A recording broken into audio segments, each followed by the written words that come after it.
Hello. Hi, everyone. I'm Jeff Bordona, Director of Education for the museum.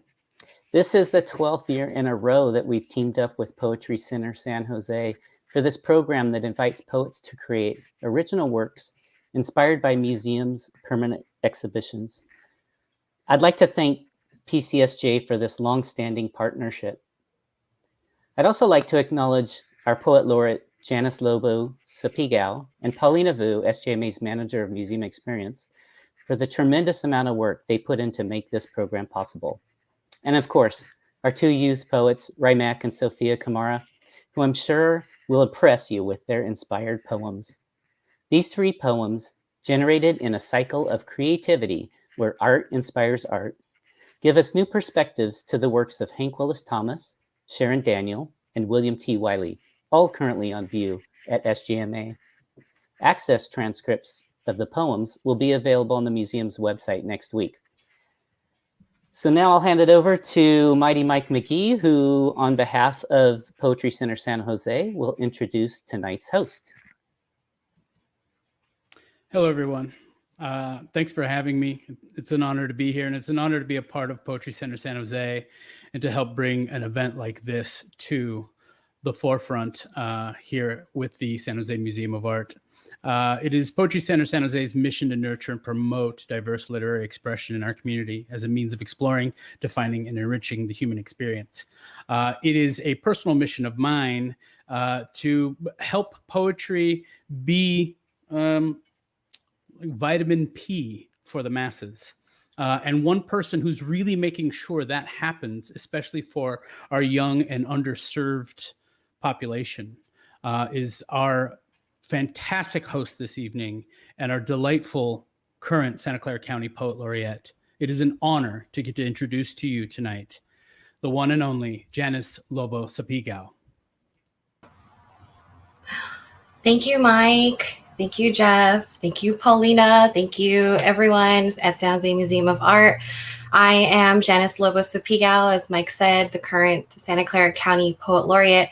I should say I'm the adult Poet Laureate. Every Poet Laureate has a project, and mine was to put together the Santa Clara County Youth Poet Laureate program. Every Youth Poet Laureate program is part of the National Youth Poet Laureate Initiative. So Santa Clara County now has one of over 70 chapters of this program in our county. And it is the same National Youth Poetry Network and National Youth Literacy Movement that brought our inaugural poet like Amanda Gorman to a national stage. And so I'm really proud and happy to be here. I do have some things that I want to say about the program and just kind of like things that are a part of this program that are out in the world and in the air right now. I want to say that the Youth Poet Laureate program has consisted of open mics and readings and writing workshops for youth. And this is where I met Sophia Kamra and Rymac. And although I'm still getting to know them, I want to say that Sophia, from what I have learned, when Sophia reads, Sophia really goes into her own world and she brings us with her. And I think we are better for it.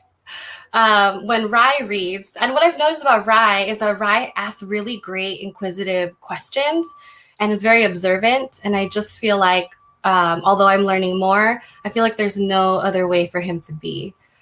So I really love that. And I'm glad they could join me this evening. And, you know, I want to say that after starting this program, I realized there are hundreds of youth poets in this city. And what other room can we make for them? And not just me and this program, but everybody in their classrooms, right? In their workplaces, in public spaces, what room can we make for them? And we are really lucky to hear from these two youth poets in particular because of these reasons. So I have 4 reasons why I think we really need to hear from young people these days. One is that youth and first-time voters were one of the reasons why President Biden was even elected in the first place. And he ousted President Trump, whom we all know was who often spat vitriol that we all endured over the past 4 years, especially youth of color. Their votes really propelled him to victory. 2, President Trump was an anti-youth president whom the poets that we'll be hearing from this evening have also lived through, just like a lot of us. I remember news reports of President Trump opposing mail-in ballots because he said that youth might steal the ballots from their parents. And so I really think that if we call that into question in our poetry, we can question and ask and wonder about all of those things. Number 3, I think we live in a largely time of anti-youth. Youth and young adults, although they are less likely to be hospitalized as a result of coronavirus and COVID-19, we have to think about how a lot of them are also at home. And they're the ones who are keeping us safe because they are protecting themselves. A lot of them are also essential workers, and we might see them when we have to make a grocery run or when we are picking up things. So youth are essential and vital to this world and society.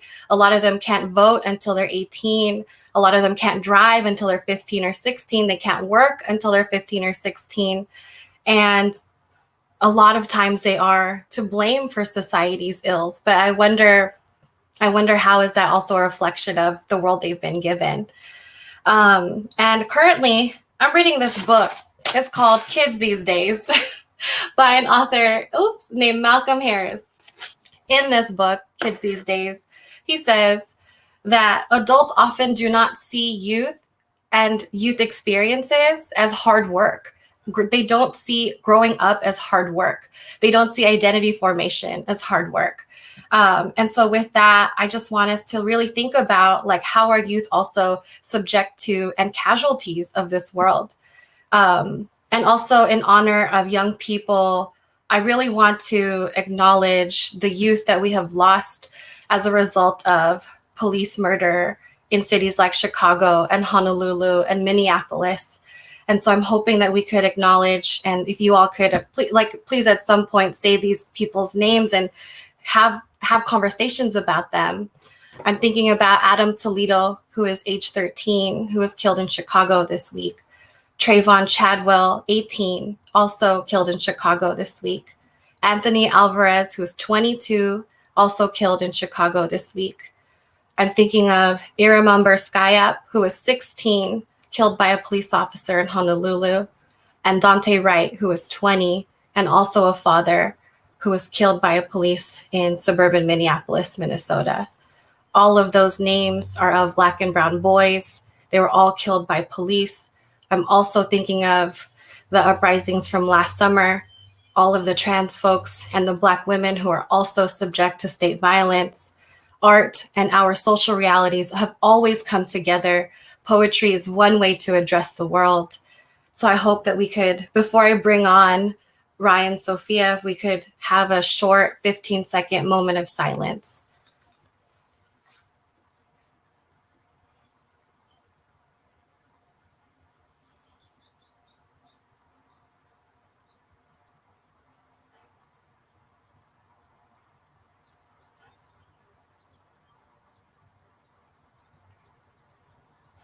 All right, thank you all so much for allowing me the space to do that.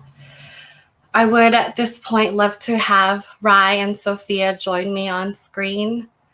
And I'll introduce them as they come on. Hi, Ry. And then Sophia will be here very soon as well. I have a really short bio about Ry. Ry is a student at Notre Dame High School in San Jose. Do you want to say hello and maybe any kinds of access notes or things you'd like people to know about you joining us this evening? Oh, there's my voice. Hi, I'm Ry, as Janice said. My pronouns are he, him. And I think that in being able to be a part of this poetry invitational, I'm not just speaking for myself, I'm speaking for every part of my identity. I'm speaking for Black men. I'm speaking for trans people. I'm speaking for queer people. I'm speaking for young people. And I want to make sure that even though my work tends to be kind of heavy, there's a reason. And it's based on the things that I've experienced and people in my community have experienced. Thank you, Rai. Thanks for being here.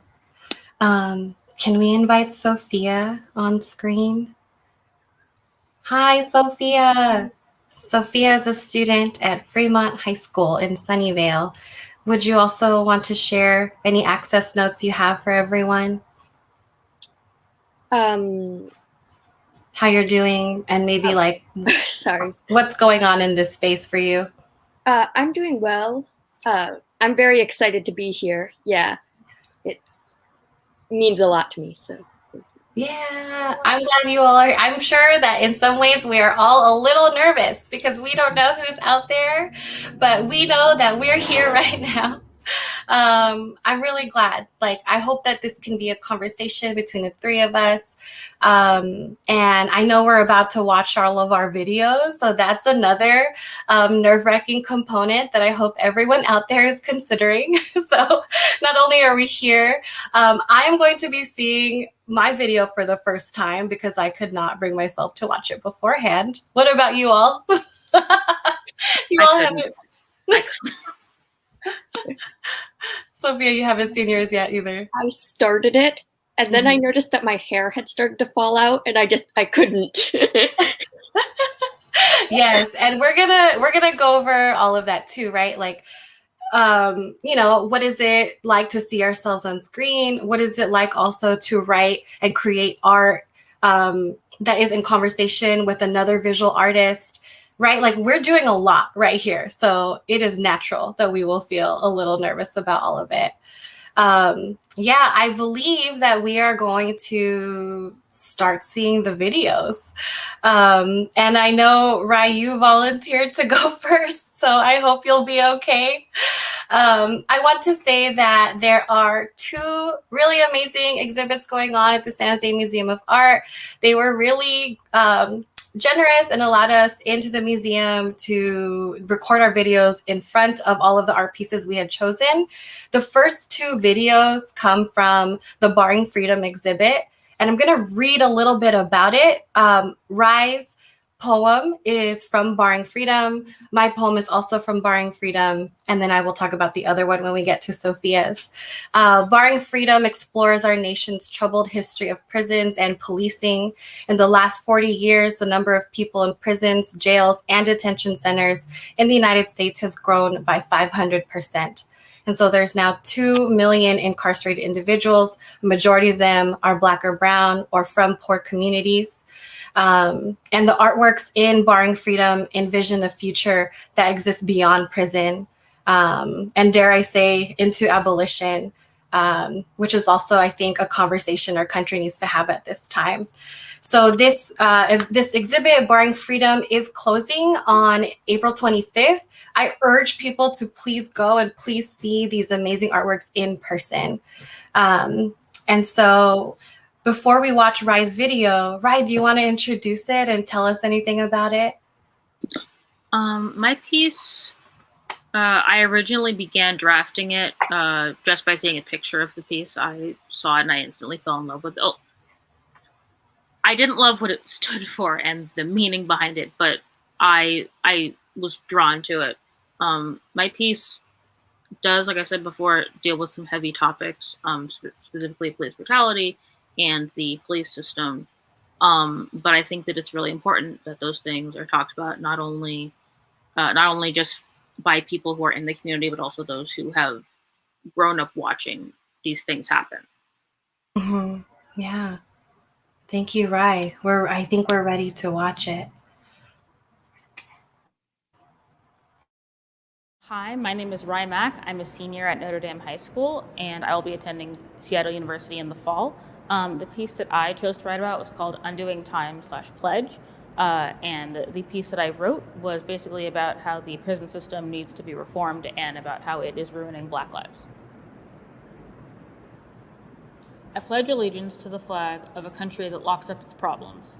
Black problems, brown problems, sick problems, addicted problems, uneducated problems. Instead of rehabilitating those need of assistance, they're confined to a cell for 23 hours of the day, isolated from the help they desperately need of the United States of America.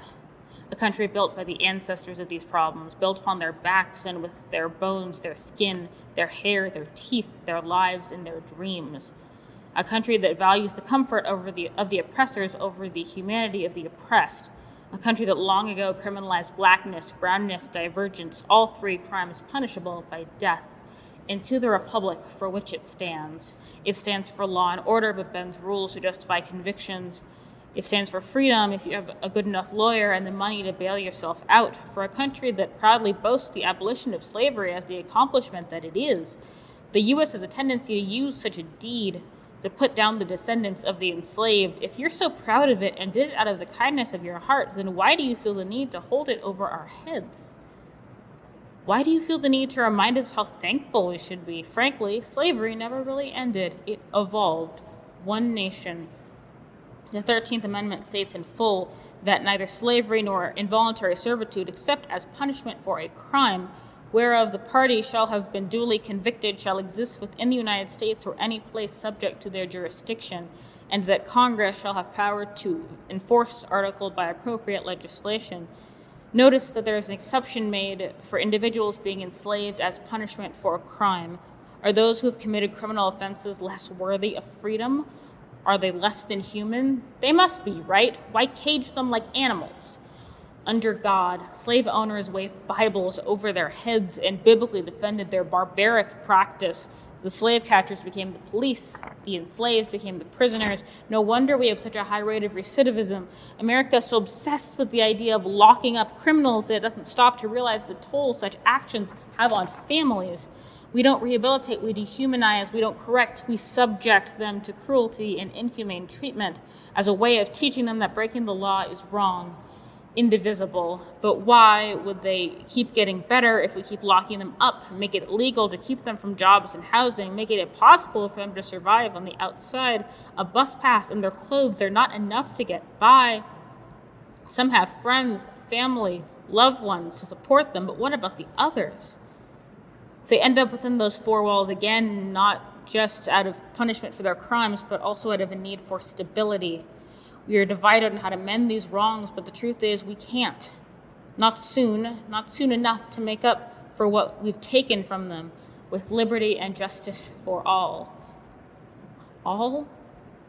George Floyd, Herman Wallace, Ahmaud Arbery, Breonna Taylor, Trayvon Martin, Michael Brown, Sandra Bland, Marsha P. Johnson, you lied to me, America, with liberty and justice for those who can afford it. With liberty and justice for those deemed worthy of it, based not on their crime, but on their skin color. With liberty and justice for those who look like you, act like you, talk like you. With liberty and justice for those who don't run. Wait, Breonna was not running. With liberty and justice for those who don't fight. Wait, George wasn't fighting.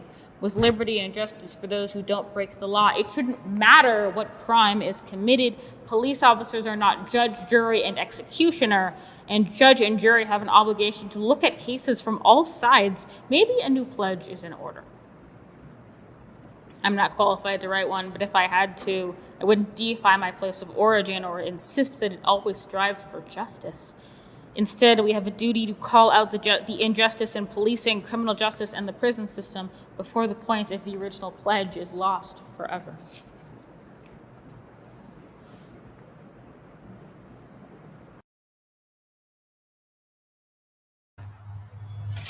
Right.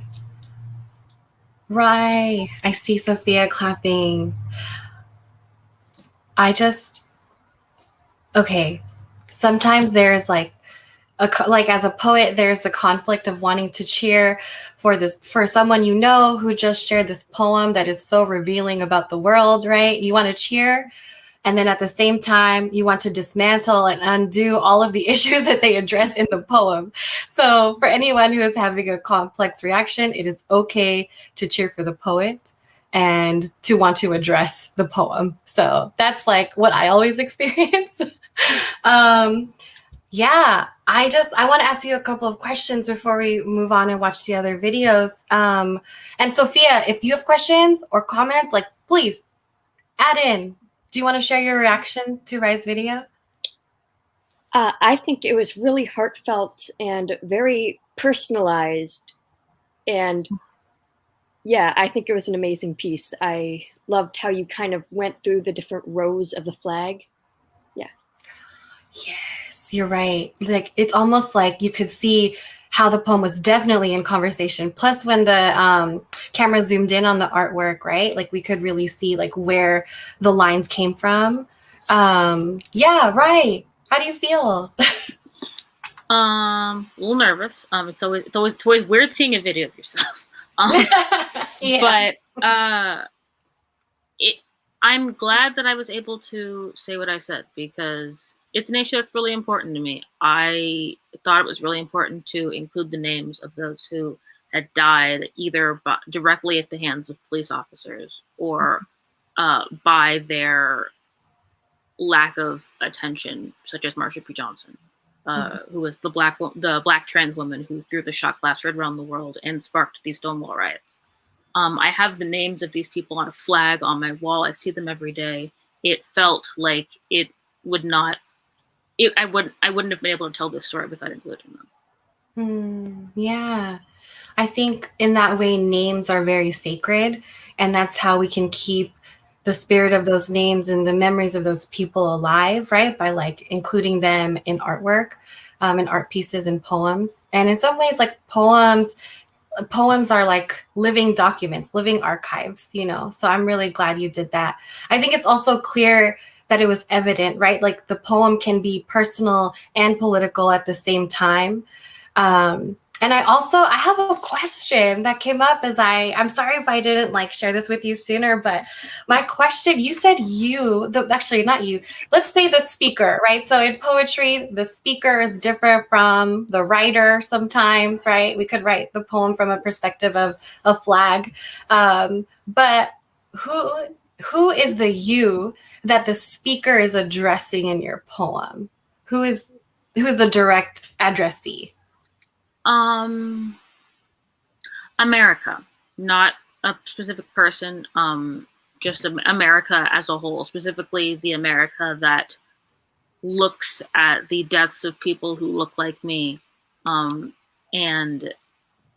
it looks at the mass incarceration of people who look like me and don't see a problem. Because as someone who's grown up with it, as someone who was a young child when Trayvon Martin was murdered, and has been afraid ever since, I've just never been in a position where I didn't feel what I just wrote. So I was just trying to speak to the people who maybe haven't had that same experience of fear or haven't had that same experience of being able to put yourself in the shoes of people who are experiencing brutality, death, or inhumane treatment. Yeah, I think that is also the role of the poet and the artist, right? To be able to see all of those things taking place at the same time, right? Like you can see all of the layers. You can see your lens, your subjectivity. You could see like what's going on in the world. Like I just want to say for both of you and also anyone who is listening at this moment, right? Like what Rai just said, like I want to write things that I believe, you know, like I feel like that's something I heard you say. I feel like I just had that epiphany last year, you know, and like I'm 33, right? So I'm still learning some of the same things. Like I think that says something about like definitely like young writers, young poets, right? Like, but also this political moment that we're living in. Like to be able to speak back to the world and to know that like I'm going to write things I believe. What like that is sage advice for all of us. Yeah.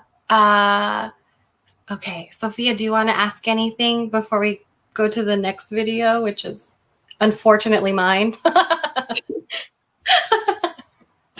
Oh, not particularly, but like, what's your writing process like? Like, how did you write the poem? I am notoriously great at procrastinating. So what I did was after the three of us met for the first time, and we talked and we had a little bit of time to like bounce ideas around and we looked at all of the pieces on the website. I was not able to get a great picture of my piece. Like I was like, the picture was okay, but I couldn't read all the things that were on the flag, and obviously I couldn't see the video that went along with it. So I went to the museum. So when I went to the museum, shout out to my mom for just letting me just stand there in front of this piece of art for like 20 minutes, just looking at it. But what I did was I sat down right in front of the flag, watched the video twice, and just started writing on my phone.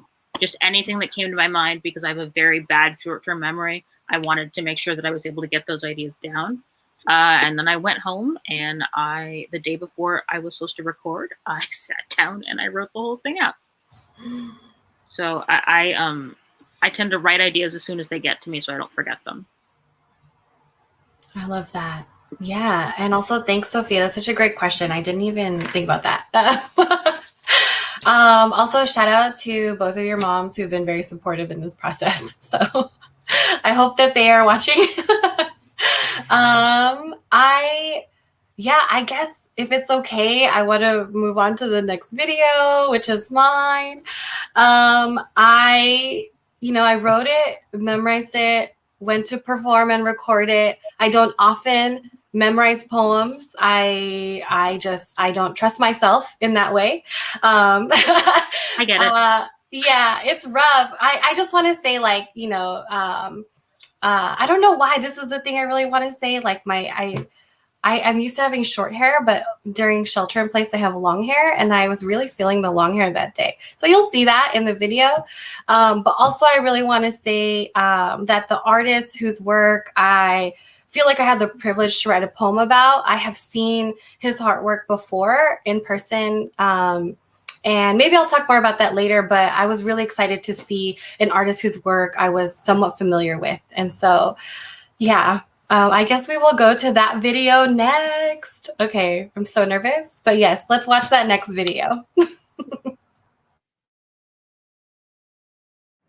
My name is Janice Sopigal, and I'm the Santa Clara County Poet Laureate for 2020 to 2021. I've written a poem called They've Got the, after the song He's Got the Whole World in His Hands. And it's also inspired by the art piece next to me, If the Leader Only Knew, by Hank Willis Thomas. What world are you holding on to? My world is brimstone, thorn, brick and brass, bronze and still breaking. You only never let go when you haven't been shown new ways to hold. You only hold the lines people cross so as to take them apart. Your hands only stay fists when you are in the throes of a fight for a future with you in it. You only hold the line when everything else has been taken from you. This is the thing about hands. They multiply. Like leaves of ivy, they wrap metal and climb out of roots, making homes out of walls.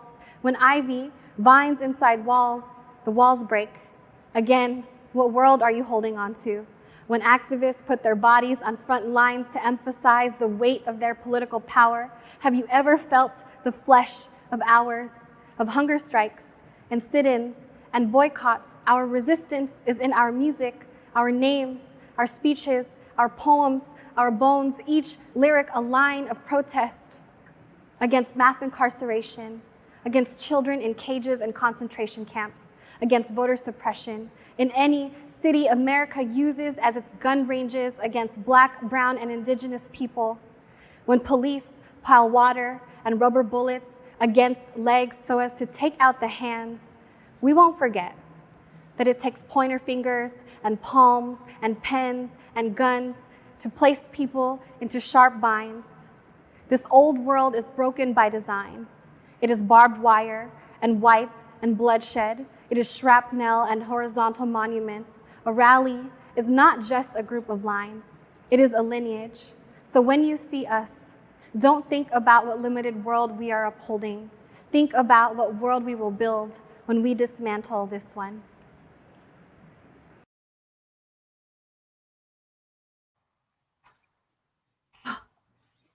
Hi, can you all hear me?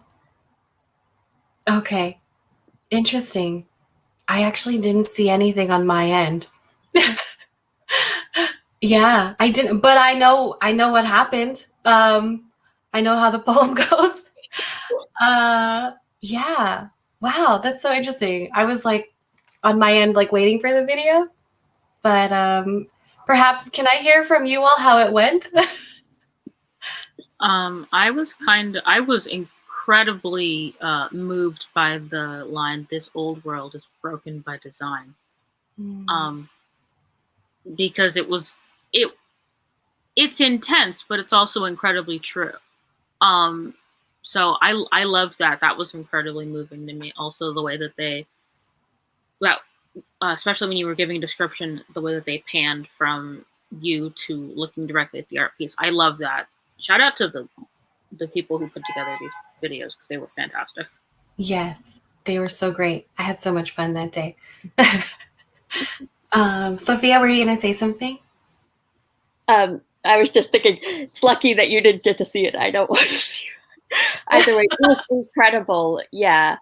It's such a beautiful piece and such a beautiful poem. Yeah, I don't have much to say beyond that. It was really impressive. Yeah. Oh, yeah. Thank you all. I guess I will watch it later. Maybe I'll watch this recording later. I think when I did see Hank Willis Thomas's work when I went to, I think it was Montgomery, Alabama. I went with a friend. We wanted to go to the National Memorial for Peace and Justice. And at the very end of that memorial or museum, there is a similar statue or similar art piece with hands in it. And I knew that was going to be his work. And that museum is maybe like one of the newer memorials or museums in this country that like directly addresses the history of racism and white terrorism in the US South. And it's known for its depictions or visual representation of the ways in which lynchings have happened in the U.S. South. And it's really a bodily experience, like to go there and to see and understand what's going on. And then so many art pieces around it. Like I couldn't help but think like maybe I should keep that conversation along with this poem. So. Yeah, I'm glad you all got to see it. I do have a question. Oh, okay. Yeah. What is your writing process like? Ooh. Okay. Okay. So I wrote with you all, right? We wrote for an hour. We chose our art pieces, and at that time, I kept coming back to the questions. I think I had written down, "What world are you holding on to?" I don't know if you all remember that, but I remember that, and that kind of stayed as my line throughout the poem. And when I write, I guess it's a combination of things you both have said at some point. Like I'm only trying to write things I strongly believe in. I'm only trying to write things that I can live with myself hearing 10, 15 years down the line. Because I've been checking for some poems I wrote 10 years ago and I was like, oh no, I don't like this. So I'll never read it again. But I think when I write, I sit and I write everything, like kind of like what you described, right? Like I just write down all of the words that come up for me. And then for me, writing is a process of revising and editing. So I always return to the poem. Every night I do have a friend. I want to shout out my friend, Shauna. We write like almost every day online and she has a cat. I just want to say that because I know you both love cats. So I do a lot of revising. I write everything, and I heard that writing poems is like baking, right? Like when you try to bake something for the first time, it doesn't always come out right, especially if you're starting from scratch. We start poems from scratch every single time. And so it's really a process of editing for me. I write a lot during all of the breaks, summer break, winter break, spring break, because I'm a teacher. And when I write during those breaks, I don't I don't limit myself. During the school year, because I'm grading and teaching, that's when my editing mind is more present for me. So I am better at kind of like moving things around. So I write along with my feelings. I don't know. I feel like none of that is helpful. It is. It is. Is it? Okay. It's Yeah. a lot of like feelings and asking myself questions. I'm always asking myself questions as I'm writing. And then after that, I have a small group of friends that I know I can send poems to, and they always will send me some feedback. And that's really scary, right? Like the moment you send your poem to someone else to read, like they might take it and give you a lot of comments, or they might say, this is not good. Thankfully, no one has ever said that because they find other ways to say it, more gentle ways to say it. But yeah, I really learn a lot from the writers who give me feedback. I learn a lot from the writers whose books I read. And I kind of, when I read, I look for like, how did they do that? Now, how do they make me feel that, you know? And that helps me figure out how to write my own work. Yeah, I don't know. I just try to return to the same kind of poems. I try new things all the time. So when I wrote this poem, it was like that whole process condensed in like 3 to 4 days. Yeah, thanks for asking that. I hope it's helpful to someone. To you all. Okay. Yeah. All right. I think it is time for our last and final poem video. Sophia, any words before we watch yours? No, just I wish I'd put more bobby pins in. In your hair? My Or? hair. Got it. When you see the side view. I love it. It's better today, I promise. You look great, and I'm sure you look great. We saw a little preview before the show started. I'm excited. I should say before we watch it, Sophia's poem is inspired by a painting in the San Jose Museum of Art. Oh my God, sorry, don't hate me. SJMA's Southeast Northwest exhibit, and Southeast Northwest celebrates SJMA's 50th anniversary, and it includes paintings, sculptures, photographs, works on paper, and new media. And these are all that were art pieces that were recently acquired from the museum. And they reflect the cultural diversity and innovative spirit that defines San Jose and the Silicon Valley.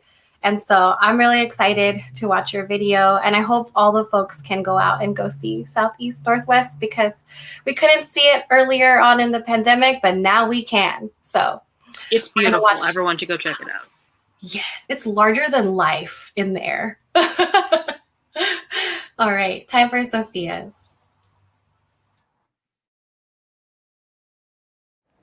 Hi, I'm Sophia M Kamra. I'm a sophomore at Fremont High School. I was invited here by the current Santa Clara County Poet Laureate, and I did a poem on this beautiful piece here, which is called Vetka and the Harvest.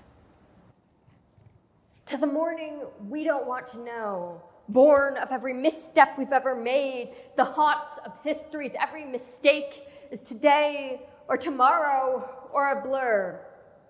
Born of curses to curses, ashes to ashes, dust to dust, life to death to life, born of the hunt. And in this never-ending rut we find we are more bone than breath, more city than sea, more body than blood. My generation's humor is nihilism. Our comedy, the temptation of oblivion, because isn't that all anyone wants these days? A moment without fear, because we were raised on omens for a future that was supposed to be our own.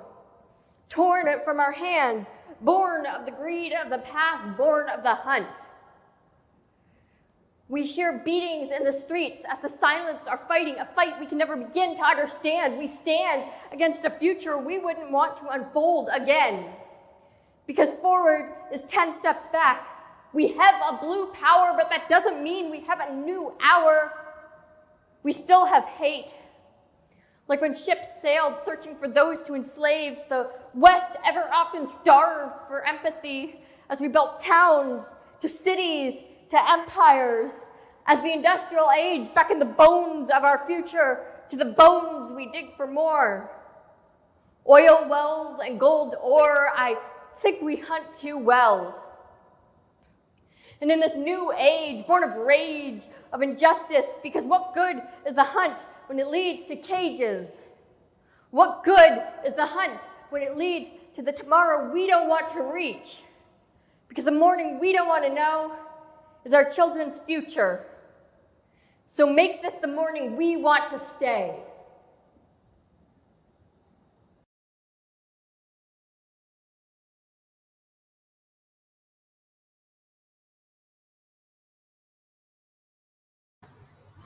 Sophia!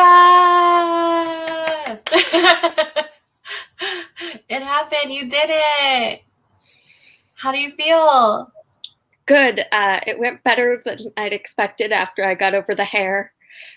Yeah, it's always weird to watch yourself, though. You you think of yourself when you're moving and when you're doing things as looking so much different than, and like even when you're speaking than you actually do. Mm-hmm. So, yeah. Mm-hmm. Yeah. I hope for folks watching, they can now understand what I mean when I say Sophia brings us into her world and we are better for it. Like when you perform, I want to say too, right? Like, I know you have a history of performance, and I'm wondering if you wanted to talk about that and just tell us, like, what is your history of performance? Sure. So, lots of things. I'm just thinking. I've always loved being on stage and performing and such. And I used to do a lot of dance when I was younger. I very much thought that I would go into dance and such, but life doesn't always work out. And I've also done a lot of theater. I currently am in the drama classes at my school and stuff. But yeah, I very much like to really get into the mindset of when I wrote the poem, when I perform it, in order to embody kind of the thoughts and experiences that led up to the writing of it. Mm-hmm. What was your mindset when you were writing this poem? Writing this poem?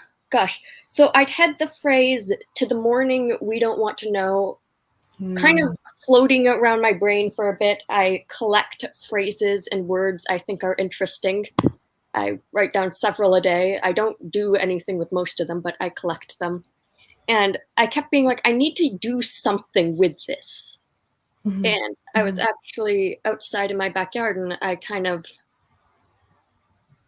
I was like, how can I connect this to this poem? And I was like, that actually really works well together. So yeah.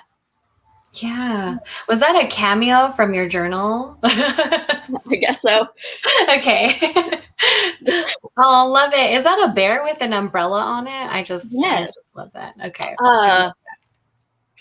It's a very pretty journal that I am a sucker for very aesthetic things. So. Oh my gosh, I love it. Mine's here. I'll just, I don't know, mine has stickers on it. This one says thick thighs saves lives. I have like, I don't know, Pikachu, but I love it when we see people's journals. So I don't have a journal. I'm sorry. Everything's on Google Drive. Very unorganized Google Drive. It's my performance one because I like to write out things before I perform it. Ex-Waldorf kid, so yeah. Oh, okay. Waldorf schooling is we had to write everything. We would be writing like 5-page essays in fountain pen. It was kind of exhausting, but as you can see, I still write in fountain pen sometimes. Oh, wow. Okay, yeah, I love that. Habit at this point. Anyone who's been to Waldorf school knows what I'm talking about. Shout out to the Waldorf school and anyone who has had to do the same kind of writing practice Sophia did. The school itself is somewhat problematic, but that's another topic.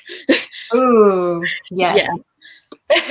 I just want I to wanna cut hear in to say that two of your lines, I mean, the entire poem spoke to me tremendously, but two of the lines that I really loved were "a moment without fear," Mhm. because wow, yeah, I agree.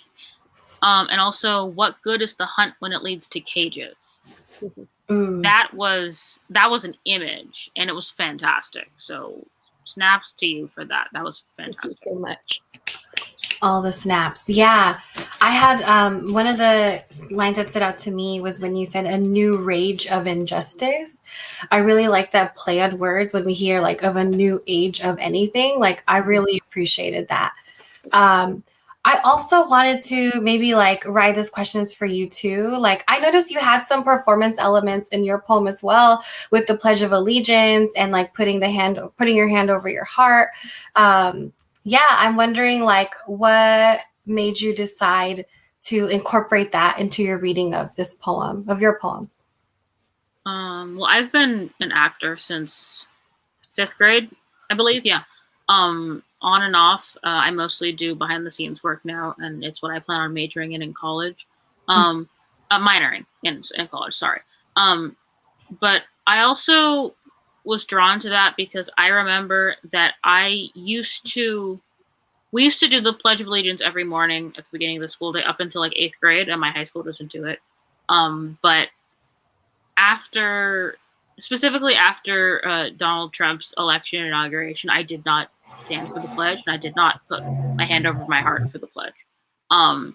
And specifically when Colin Kaepernick began to kneel for the flag, and there was a lot of negative hullabaloo about that, I was just driven more and more to not want to stand for the flag, especially if it's a flag that I don't agree with and a country that I have a lot of personal beef with.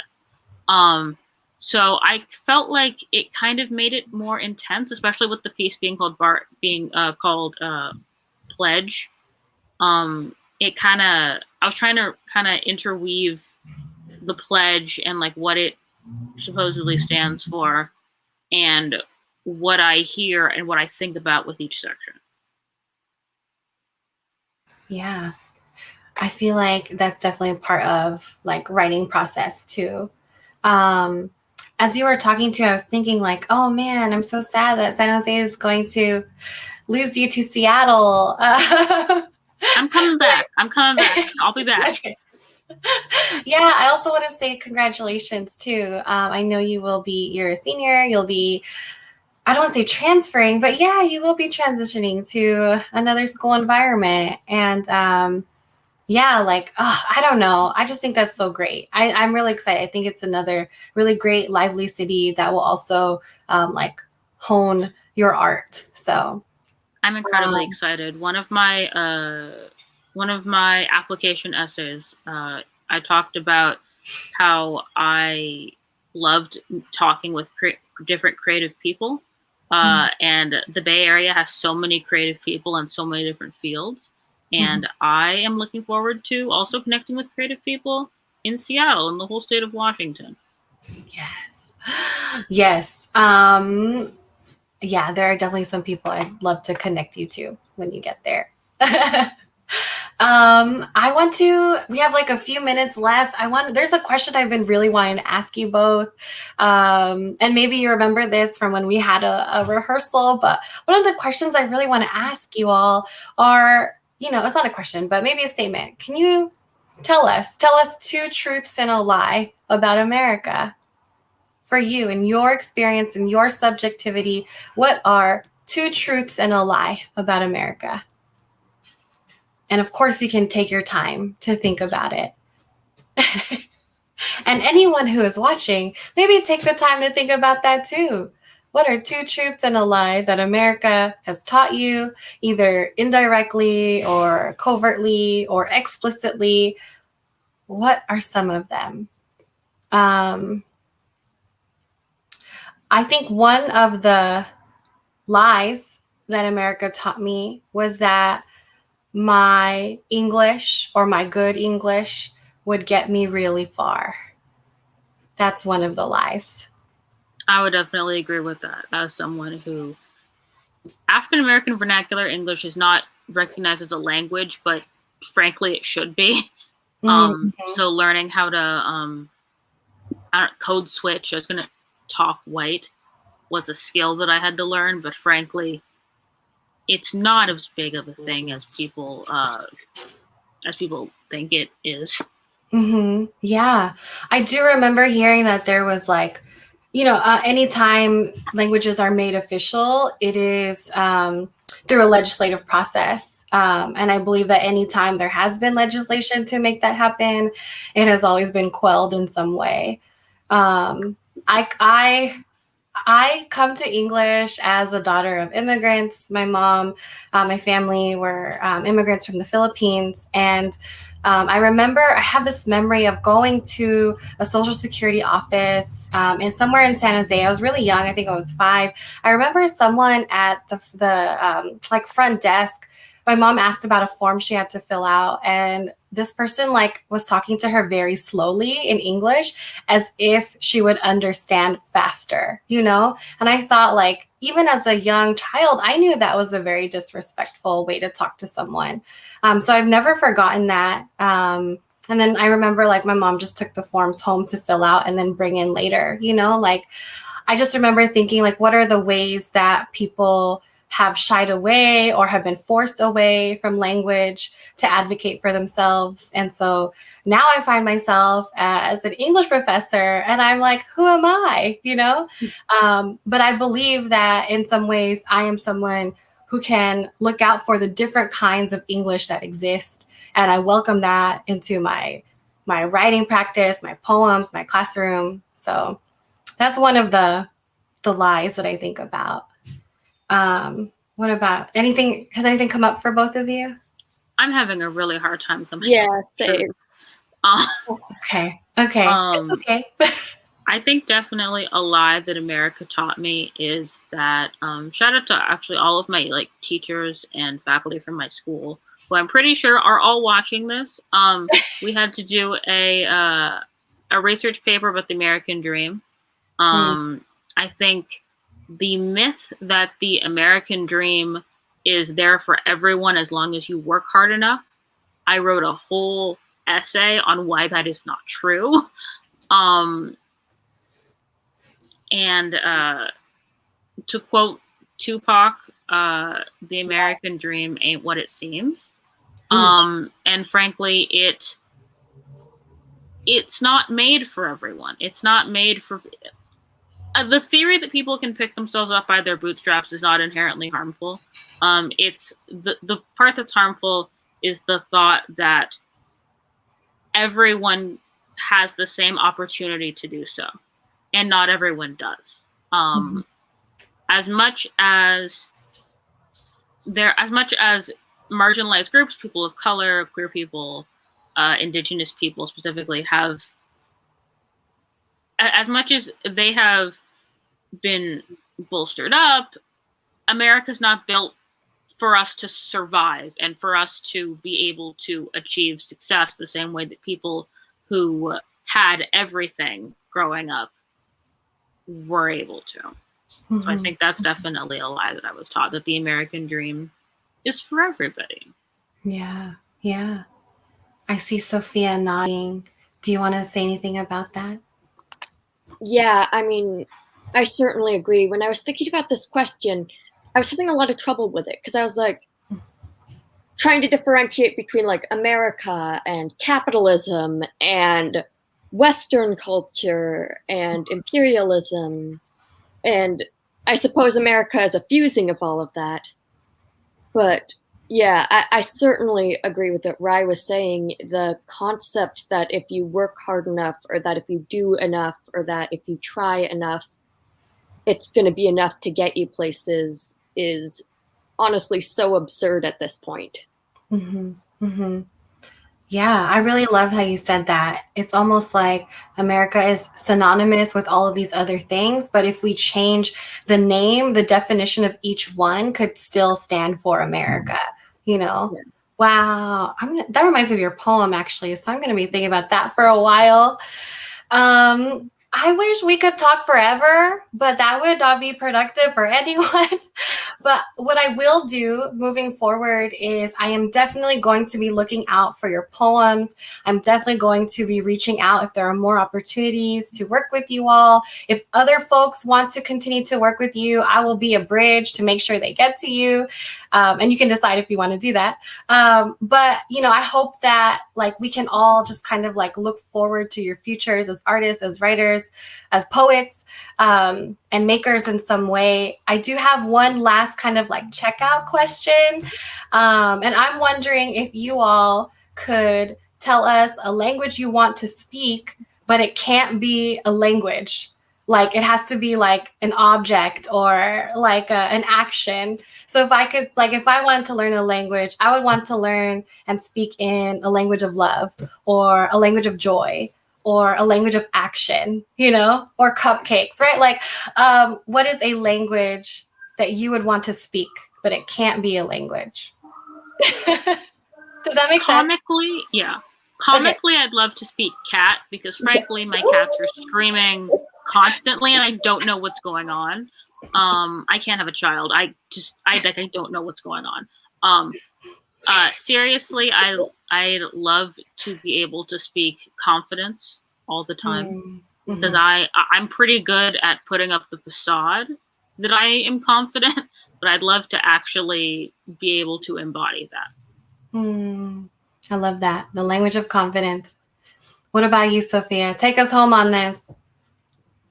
Yeah, I definitely agree on the cat thing. That was what came to mind first. And I was like, I don't think that's the... I would like to speak a language of complete unbias. I think that would be very interesting to be able to...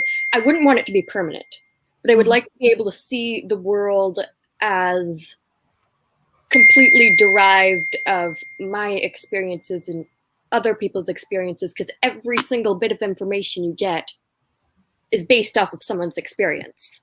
And I think it would be very interesting to see what the world would be like if you took all of that away. I would not want it to be permanent in any way, but I would like to see it. Yeah, ain't that the truth? I love it. Oh my gosh. I want to say thank you both. I hope that we can continue to develop these languages. There are more than just the ones that are official. And I want to say thank you to the San Jose Museum of Art for having us. I can't believe it's already 7:30. Thank you to everybody who is here. I just, I hope that you all can look for Ryan and Sophia's work in the future. Please do. Please support them in some way. And I also want to just say thank you to everybody, Poetry Center San Jose, Bill and Mike who are in the background, our tech person, Saldi. Hey, thank you so much. And I want to say a special shout out to Rowan and Shannon and Radhika, who were there to help us record and like hype. I don't know, they hype me up. So I hope they hype you all up too. Thank you for all the videos. And of course, to Jeff Bordona and Paulina Vu, who like make all of this happen. So I'm sorry if I forgot you. It doesn't mean that you're not important. Okay. So thank you, everybody. And I hope you have a great night. And please read some poems. Thanks, everybody. Thanks for having us. Thank you.